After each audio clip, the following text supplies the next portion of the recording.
But as many Americans gather for Thanksgiving celebrations tomorrow, we're drawing attention to another celebration.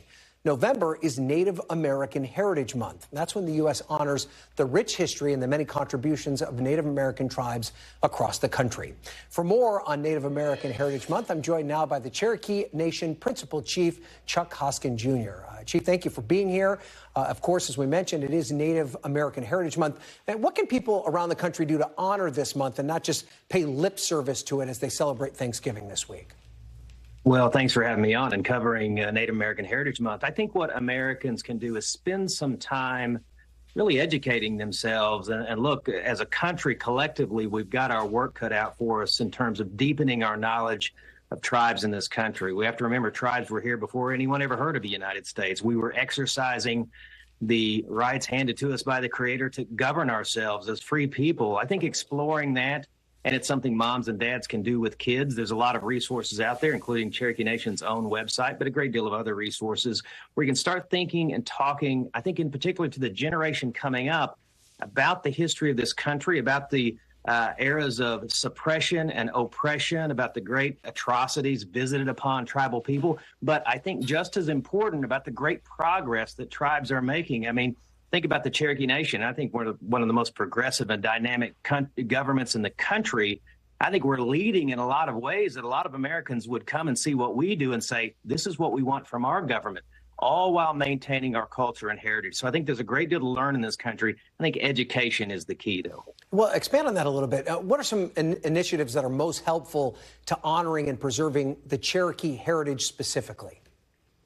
Well, I think the education piece is important. I mean, Indian country is not a monolith. Tribes are diverse. We have diverse cultures and histories. And I think when it comes to Cherokee Nation, that's a good way to sort of learn about Native American history broadly, though, because there's common themes. I mean, you can talk about and explore our forced removal, the Trail of Tears, the removal of the Cherokee people across the country because the government of the United States wanted to solve an Indian problem. And I think when you start thinking and exploring that part of our history, you can think more, and again, talking to this generation coming up about what this country did that was wrong, but that what we're doing is right today in terms of honoring tribes and recognizing tribal sovereignty. I think thinking about the fact that the Cherokee Nation has treaties with the United States going back to the founding of this country.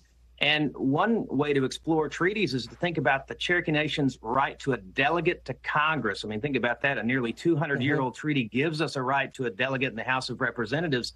That's a living document. That's a document that's still the law of the land. And so talking about the fact that there are rights that have not yet been secured, and many Americans, whether you're Native American or not, can get behind that idea that America ought to keep its promise.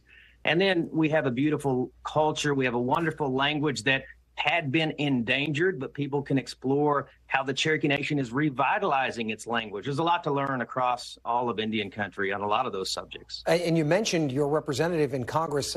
You recently elected the Cherokee Nation delegate, Kim Teehee, but she's yet to have been seated because of everything that's happening in Congress. Where do things stand right now in those conversations with Washington in terms of getting your representative in office? Well, frankly, on my part, there's a mix of frustration, but also taking the long view on this subject. It's a 200-year-old treaty right. We asserted it for the first time in 2019 when I nominated Kim Teehee and our council confirmed her, and they did that again earlier this year. The frustrating part is, to me, it's a simple proposition. The language is simple in the treaty. The Congress of the United States can choose the only correct path. There's not a lot of gray area here. There is a promise, and a promise ought to be kept. So there's the frustrating part. The part that is where I need to exercise patience is to know that nothing in this country, when it comes to Native peoples or other marginalized populations, nothing comes easy. We have to keep being persistent. So we're spending time educating the public and members of Congress. I think after we get past the end of this year, Congress will have been past its recent leadership changes and the difficulties surrounding that. Congress will have hopefully stabilized the government from a fiscal standpoint, and we can maybe stop worrying about shutdowns for a while, and we can bring this issue to the forefront. But we haven't let up at all. We're educating the public on this right. A promise made is a promise kept. That's what Indian country deserves. All right. As someone who covers Congress every day, I also hope for that stability.